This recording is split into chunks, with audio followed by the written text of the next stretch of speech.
Channel کو subscribe کر لیجئے۔ دنیا میں بعض لوگ وہ ہیں جو اللہ تعالیٰ کے احکام پہ عمل کرتے ہیں، عبادات کو بجا لاتے ہیں اور خوش ہوتے ہیں، اور بعض ایسے جو ہر وقت اس فکر میں ہیں کہ اس عبادات میں شبہات پیدا کرو، اشکال پیدا کرو، لوگ عبادات ادا نہ کریں۔ یہ ہر موقع پہ، ہر جگہ، ہر دور میں آپ کو بندے ملیں گے۔ آج بھی لوگوں کو قربانی سے روکنے کے لیے کئی ایک شبہات پیدا کیے جاتے ہیں تاکہ لوگ قربانی کرنا چھوڑ دیں۔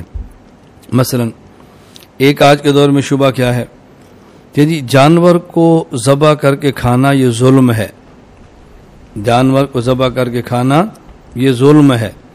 آپ کا جی چاہا ہم تکے کھائیں، بکرا ذبح کر لو، جی چاہا جی کڑھائی کھانی ہے، جانور ذبح کر لو، جی چاہا جی روسٹ کھانا ہے تو مرغا ذبح کر لو۔ اپنی زبان کے چسکے کے لیے تم جانور کو قربان کرتے ہوئے جانور پہ ظلم ہے، لہذا ایسا نہیں کرنا چاہیے۔ تو آپ یہ بات نشیر فرما لیں۔ پہلی بات تو یہ ہے کہ اللہ تعالیٰ نے انسان کو جانور کے لیے نہیں بلکہ جانور کو بنایا ہی انسان کے لیے ہے۔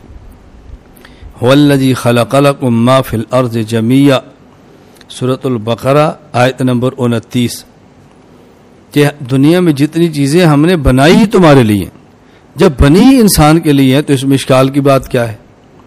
قرآن کریم میں ہے وَلَوْ يُؤَاخِذُ اللَّهُ النَّاسَ بِظُلْمِهِمْ مَا تَرَكَ عَلَيْهَا مِن دَابَّةٍ، سورۃ النحل آیت نمبر 61۔